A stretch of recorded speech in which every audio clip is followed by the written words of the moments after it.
శ్రీకాకుళం జిల్లా టెక్కలి వేదికగా చంద్రబాబు హామీలు మోసపూరితమంటూ నిరూపించారు జగన్. ఇంటికో ఉద్యోగం ఇస్తానంటున్న చంద్రబాబు ఎలా ఇస్తారో చెప్పాలంటూ జగన్ నిలదీశారు. రాష్ట్రంలో అసలు ఎన్ని ఇళ్లు ఉన్నాయో నీకు తెలుసా అంటూ ప్రశ్నించారు. 3.5 కోట్ల ఉద్యోగాలు ఎలా ఇస్తారో చెప్పాలని డిమాండ్ చేశారు. ఇదే చంద్రబాబు నాయుడు గారిని ప్రశ్నిస్తున్నా. ఇదే చంద్రబాబు నాయుడు గారు ఈ మధ్యకాలంలో ఇంకొక అవాస్తవం కూడా చెప్తున్నాడు. ఆ అవాస్తవం ఏమిటి అనంటే, ఇంటింటికి ఒక ఉద్యోగం ఇస్తాను అని చెప్పి ఈ మధ్యకాలంలో చంద్రబాబు నాయుడు గారు ఇంకొక డ్రామా కూడా ఆడుతున్నాడు.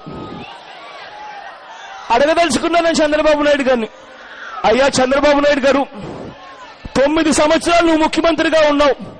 నువ్వు ముఖ్యమంత్రిగా ఉన్నప్పుడు 54 ప్రభుత్వ సంస్థలను మూసేయించింది నువ్వు కాదా? 21,000 మంది ఉద్యోగస్తులను రోడ్డుపైకి తెచ్చింది నువ్వు కాదా చంద్రబాబు నాయుడు గారు అని అడగదలుచుకున్నావు. ఇవాళ ఇదే చంద్రబాబు నాయుడు గారిని అడగదలుచుకున్న ఇంకొక ప్రశ్న, అయ్యా ఇవాళ ఇంటింటికి ఒక ఉద్యోగం ఇస్తానంటున్నావు. నేను ఇవాళ అడగదలుచుకున్నా, ఈ రాష్ట్రంలో మొత్తం ఎన్ని ఇళ్లున్నాయో నీకు తెలుసా చంద్రబాబు నాయుడు గారు అని అడగదలుచుకున్నా. కారణం, ఇవాళ ఈ రాష్ట్రంలో 3.5 కోట్ల ఇళ్లు ఇవాళ మన రాష్ట్రంలో ఉంటే, ఈ పెద్ద మనిషి ఇంటింటికి ఒక ఉద్యోగం ఇస్తాను అని చెప్పి మరో అబద్ధం నిస్సిగ్గుగా ఆడుతున్నాడు. ఇవాళ నేను చంద్రబాబు నాయుడు గారిని ఇంకొకటి కూడా అడగదలుచుకున్నా. మనకు స్వతంత్రం వచ్చి 60 సంవత్సరాలు అవుతా ఉంది. స్వతంత్రం వచ్చి మనకు 60 సంవత్సరాలు అవుతా ఉన్నప్పుడు, ఈ 60 సంవత్సరాల్లో మొత్తంగా మన రాష్ట్రంలో ఇవాళ ఉన్న ఉద్యోగాల సంఖ్య ఎంతో తెలుసా చంద్రబాబు అని అడగదలుచుకున్నా.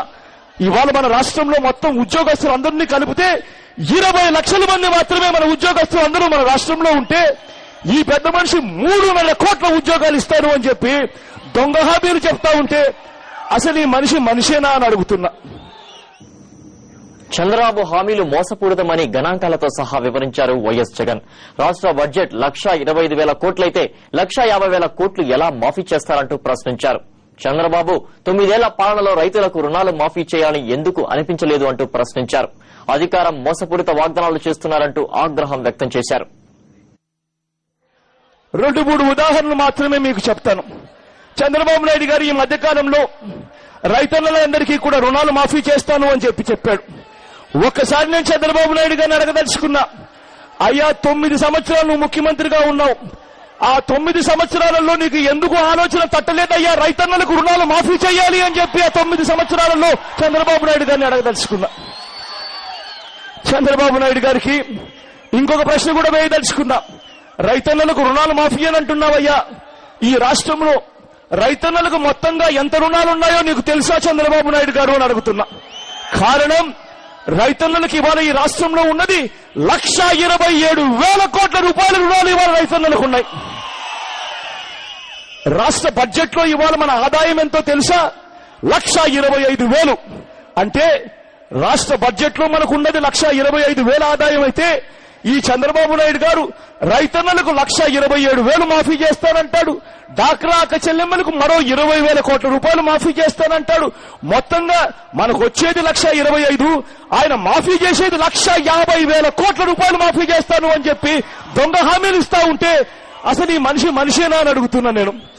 కారణం, ఇదే చంద్రబాబు నాయుడు గారిని ప్రశ్నిస్తున్నా, ఇక జీతాలకేం డబ్బులు ఇస్తావయ్యా నువ్వు? తెచ్చుకున్న అప్పులకు వడ్డీలేమిస్తావయ్యా చంద్రబాబు నాయుడు గారు అని చెప్పి ఇదే చంద్రబాబు నాయుడు గారిని ప్రశ్నిస్తున్నా. ఈస్ట్ కోస్ట్ థర్మల్ ప్రాజెక్టును రద్దు చేస్తానని మాట ఇచ్చారు వైఎస్ జగన్. అధికారంలోకి వచ్చిన 2 రోజునే ఈ పని చేస్తాన్నారు.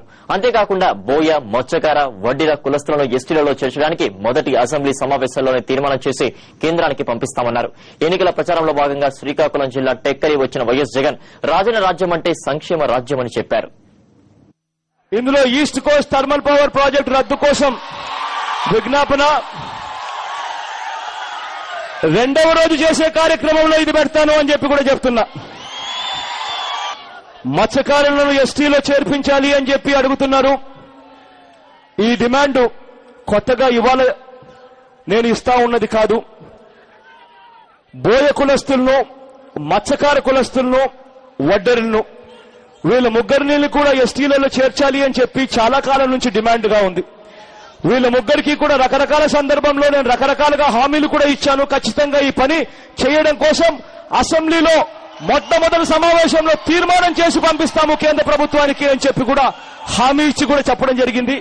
ఖచ్చితంగా మొట్టమొదటి సమావేశంలో అసెంబ్లీలో తీర్మానం చేసి పంపిస్తామని కూడా హామీ ఇచ్చి చెప్తున్నా. కళింగ వైశ్యులను బీసీలో చేర్చడం గురించి కూడా చాలా మంది చెప్పడం జరిగింది. ఇది కూడా నేను ఇంతకు ముందే హామీ ఇచ్చాను. ఇంతకు ముందు నేను నర్సన్నపేటకు వచ్చినప్పుడు ఇదే హామీ విషయంగా నన్ను అడగడం జరిగింది. ఇదే హామీ విషయంగా నేను ఆ రోజు చేస్తాను అని చెప్పి ఖచ్చితంగా చెప్పాను. ఖచ్చితంగా చేస్తాను అని చెప్పి హామీ కూడా ఇస్తున్నా. అదేవిధంగా ఆఫ్ షోర్ రిజర్వాయర్ గురించి, నందిగాంలో ఆఫ్ షోర్ రిజర్వాయర్ గురించి ఎక్కడ వేసిన గొంగలు అక్కడగానే ఉంది. ఆ ప్రాజెక్టు పూర్తి చేయాలి అని చెప్పి అడుగుతున్నారు. ఆ ప్రాజెక్టు పూర్తి చేసి 1000 ఎకరాలకు నీళ్లు ఖచ్చితంగా వచ్చేలా చేస్తామని కూడా హామీ ఇచ్చి కూడా మళ్ళీ చెప్తున్నా. సోనియా గాంధీతో చంద్రబాబు కుమ్మక్కై రాష్ట్రాన్ని అడ్డగోలుగా విడగొట్టారని మండిపడ్డారు వైఎస్ జగన్. పిల్లనిచ్చిన మామకై వెన్నుపోటు పొడిచిన చంద్రబాబుకి ప్రజలను మోసం చేయడం లెక్క కాదన్నారు. ఎన్నికల ప్రచారంలో భాగంగా శ్రీకాకుళం జిల్లా టెక్కలిలో వైఎస్ జగన్ ప్రసంగించారు. ఈ మధ్యకాలంలోనే చంద్రబాబు నాయుడు గారి నోట ఇంకొక మాట కూడా వినిపిస్తా ఉంది. అందరం కూడా ఆ మాట వింటూనే ఉన్నాం. చంద్రబాబు నాయుడు గారు అంటారు రాష్ట్రాన్ని సింగపూర్ చేసేస్తాను అని చెప్పి ఈ మధ్య కాలంలో అంటున్నాడు. నిజంగా ఈ మనిషి ఈ మాట అంటూ ఉన్నప్పుడు నిజంగా చాలా చాలా బాధ అనిపిస్తుంది. కారణం ఏమిటి అంటే అడ్డగోలుగా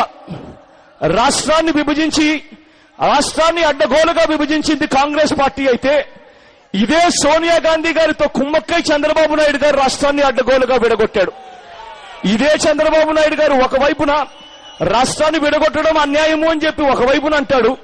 మరోవైపున ఇదే చంద్రబాబు నాయుడు గారు పార్లమెంటులో తన ఎంపీల చేత ఇదే విభజనకు అనుకూలంగా ఓటు వేయించి, ఆ ఓటు మొట్టమొదటి ఓటు మేమే వేశామని చేతుల పైకెత్తిచ్చి విజయోత్సవాలు చేసుకోండి అని చెప్పి కూడా చంద్రబాబు నాయుడు గారు పిలిపిస్తాడు.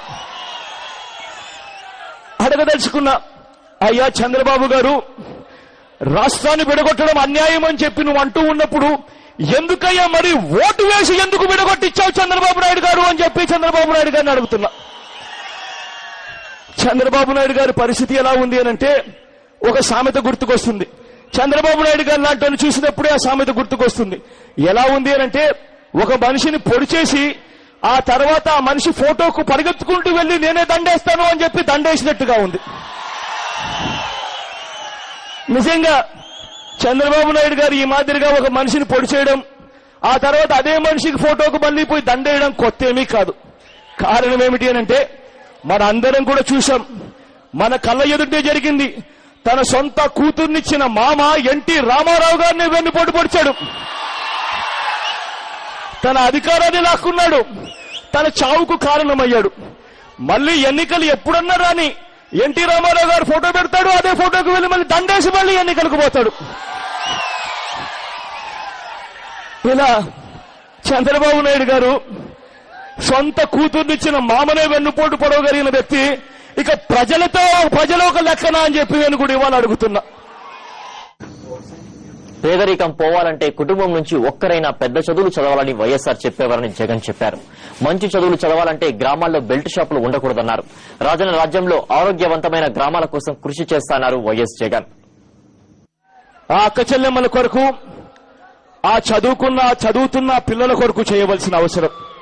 కారణం ఏమిటి అనంటే పేదరికం అన్నది పోవాలి అనంటే కుటుంబం నుంచి ఒక్కడన్నా ఇంజనీర్ కావాలి, ఒక్కడన్నా డాక్టర్ వంటి పెద్ద పెద్ద చదువులు చదవాలి, ఒక్కడన్నా కలెక్టర్ వంటి పెద్ద పెద్ద చదువులు చదివితేనే కుటుంబం పేదరికం నుంచి బయటకు వస్తుంది. కానీ ఇవాళ గ్రామాలలో పరిస్థితి ఏమిటి అనంటే గ్రామాలలో ఎదురుగానే ఆ పిల్లలు చదువుతున్నారు ఒకవైపున, మరోవైపున గ్రామాలలో ఎదురుగానే మందు షాప్ కనిపిస్తుంది, ఒక బెల్ట్ షాప్. నేరుగా పిల్లలు, చదువుకున్న పిల్లలు ఆ మందు షాపులోకి వెళ్లి మందు తాగుతున్న పరిస్థితులు ఇవాళ కనిపిస్తా ఉన్నాయి. అక్క చెల్లెమ్మలు ఇవాళ అలమటిస్తున్నారు. ఆ పిల్లలను ఎవరైనా కూడా ఇంత దారుణంగా డబ్బులు వస్తున్నాయి కదా అని చెప్పి చెడగొట్టడం ఎంతవరకు న్యాయము అని చెప్పి అడుగుతున్నా. ఏ ప్రభుత్వమైనా కూడా డబ్బులు కాస్త రావాలి అని చెప్పి, డబ్బులు కాస్త ఎక్కువగా వస్తున్నాయి కదా అని చెప్పి తెచ్చుకోవాలి అని చెప్పి ఇలా పిల్లలను నాశనం చేయడం ఎంత మటుకు సబబు అని అడుగుతున్నా. నాయకుడు అనేవాడు ఎలా ఉండాలి అంటే ఆ ప్రతి పిల్లాడి భవిష్యత్తు 1వ తరగతి నుంచి ఆ పిల్లాడిని ఇంజనీరింగ్ చేసేదాకా ఆ పిల్లాడికి ఉజ్వల భవిష్యత్తు ఎలా ఇవ్వాలి అని చెప్పి ఆలోచనలతో నాయకత్వం అనేది ఉండాలి. ఇవాళ నేను ఆ ప్రతి అక్క ప్రతి చెల్లెమ్మకు ఆ చదువుతున్న ప్రతి పిల్లాడికి ఇవాళ హామీ ఇచ్చి ఇంకొకటి చెప్తున్నా, రాబోయే సువర్ణ యుగంలో ఒక్కటంటే ఒక బెల్ట్ షాప్ కూడా లేకుండా గ్రామాలలో చేస్తాను అని చెప్పి హామీ ఇస్తున్నా. అంతేకాదు ఆ గ్రామాలలో అదే గ్రామానికి చెందిన 10 మంది అక్క చెల్లెమ్మలను అదే గ్రామంలో ఆడ పోలీసులుగా కూడా పెడతాము అని చెప్పి కూడా హామీ ఇస్తున్నా. బాబు పాలనలో మౌలిక వసతుల రంగం పూర్తిగా నిర్లక్ష్యానికి గురైందని వైఎస్ జగన్ విమర్శించారు. బాబు పాలనలో ప్రజలు కూడు గూడకు కూడా నోచుకోకపోయారని ఆవేదన వ్యక్తం చేశారు. నియోజకవర్గానికి 500 ఇళ్లు మంజూరు చేసి చేతులు దులుపుకుంటున్నారంటూ విమర్శించారు. ఆ రోజుల్లో ఆ చంద్రబాబు నాయుడు గారి భయానక పరిపాలనలో గ్రామాలకు వెళ్తే అక్కడక్కడ ఒక 10 మంది ఇల్లు కట్టుకునే వాళ్ళు కనిపించేవాళ్ళు. ఆ 10 మంది ఇల్లు కట్టుకునే వాళ్ళని చూసి మిగిలిన గ్రామస్తులందరూ నా దగ్గరికి వచ్చి, సార్ ఆ 10 మంది గ్రామంలో ఇల్లు కట్టుకుంటున్నారు సార్, మాకు కూడా కాస్త ఇల్లు ఇప్పించండి సార్ అని చెప్పి అడిగేవాడిని. ఊర్లో ఇంతమంది ఇల్లు లేని వాళ్ళు ఉంటే కేవలం 10 మందికి మాత్రమే ఇల్లు కట్టే పరిస్థితి క్రియేట్ చేసి మిగిలిన వారిని గాలికి వదిలేసిన పరిస్థితి చూసినప్పుడు బాధ అనిపించేది. అయినా కూడా వాళ్ళంతా అడిగారు కాబట్టి ఆర్డీఓలకు ఫోన్ చేసేవాడిని.